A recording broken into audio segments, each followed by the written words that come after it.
میرے نزدیک آیت خاتم النبیین پر فی الحقیقت کوئی بھی اختلاف ہمارے درمیان اور دوسرے علماء کے درمیان نہیں ہے۔ پہلے یہ بات آپ کو سمجھا دوں، اس لیے نہیں ہے کہ اس کا یہ مطلب کرنے کے باوجود کہ حضرت صلی اللہ علیہ وآلہ وسلم کے بعد ہر قسم کی نبوت ہمیشہ کے لیے ختم ہے۔ یہ ترجمہ کرنے کے باوجود جب آپ ان سے مزید پوچھیں کہ کیا مسیح آئے گا یا نہیں آئے گا، کہتے ہیں ضرور آئے گا۔ اگر ہم انکار کر دیں تو کافر ہو جاؤ گے۔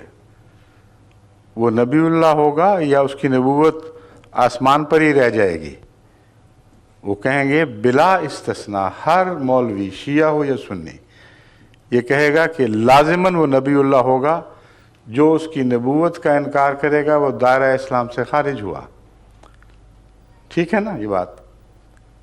اب بتائیے، ہم بھی تو مسیح کو نبی اللہ کہہ رہے ہیں، ہم حضرت مسیح موعود علیہ السلام کو مسیح موعود مانتے ہیں۔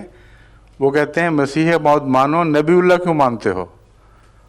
اور جو ان کا آنے والا ہے اس کو ابھی بھی نبی اللہ، خود بھی نبی اللہ مانتے ہیں، تو اختلاف کیا ہوا؟